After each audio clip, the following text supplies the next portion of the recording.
Abbas ibnu Abdul Mutalib bàyyi la yonent bi sallallahu alayhi wa sallam. doomam nag ibnu Abbas moo nettali mu ne yonent bi sallallahu alayhi wa sallam dafa woon baayam Abbas ibnu Abdul Mutalib ne ko waaw sama baay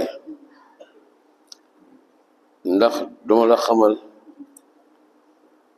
ndax duma la may ndax duma la baaxee ndax duma la xéewal ndax duma la defal fukki xisaal fukki jikko fukki melakaan yoo xam ne boo ko defee yàlla baxal la sa bàkkaar yu jëkk ak yu mujj.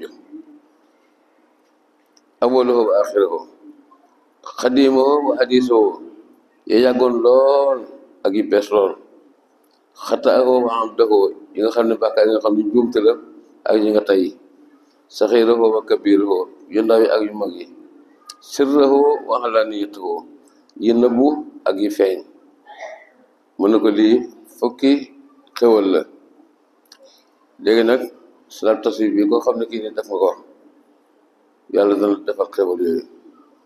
mu ne soo ko mënee bis bu ne def ko waaw soo ko mënul weer wu ne def ko soo ko mënul at mu ne nanga ko def. kon ñun daanaka boobu lu ñuy def ndax ñu salaatu tasbih ñu ngi koy def ci laylatul qadri ak laylatul mawlid.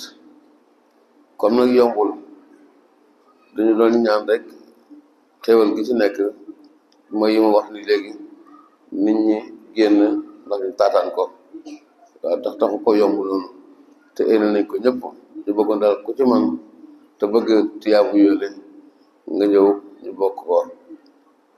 Sëñ Mamadou Bachir wax na ko du julli koo xam ne dafa simple ñu bëri mënuñu koo julli su ko defee nag boo ànd ak imam boo xam ne bii nii xam na ko mën na ko mën na koy def su boobaa sa julli day mat. saa ñu ci bëri tey bu ñu beetoon ne man de waxaloon nañ ma sa tasbih xaaral ma def ko suma néeg boo sàgganee du xàgg wala xàgg ba du jàkk. kon nag boo bëggee mu xàgg te xàgg ba jàkk mu rafet am tiyaabo da ngay ànd ak imam boo xam ne bii nii xam na sa tasbih te lii ma wax nii bu jógee ci julli gi da ngeen ko xam. lii nag moo tax li ci gënoon nit ñi nañ dugg ci jàkka ji ndax ñu xam li imam di def. soo dugg ci jàkka ji gisuloo imam dana def loo xam ne da nga ko foog te la mu doon bokkut.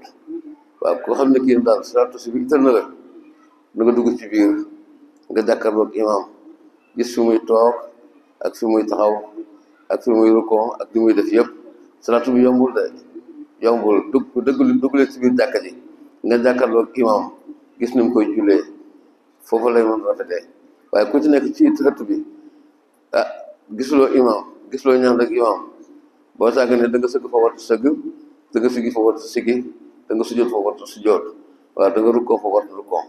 te itamit liñ ciy jàng ñu fi ñëpp mokkale wuñ ko noonu dafa am liñ ciy jàng tamit dafa am ay lim moo tax ku ko mën da nga ñëw ci biir jàkka ji su ko defee nga xool imam lu mu def nga def ko su ko defee bu paree ñun ñëppay am tiyaabo ndax jëf baax na waaye nag rafetal gi dafa yokk tiyaabo ji.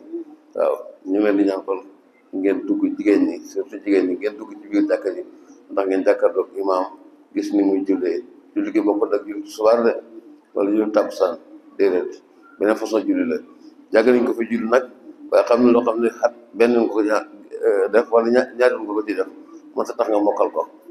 dañ leen di ñaan ñi nekk ci biti jigéen ñi dugg leen ci biir ngeen gis imam li muy def su ko defee ngeen mën def salaatu tasbih. kon maa ngi ñax ñëpp ci loolu leen balu àq.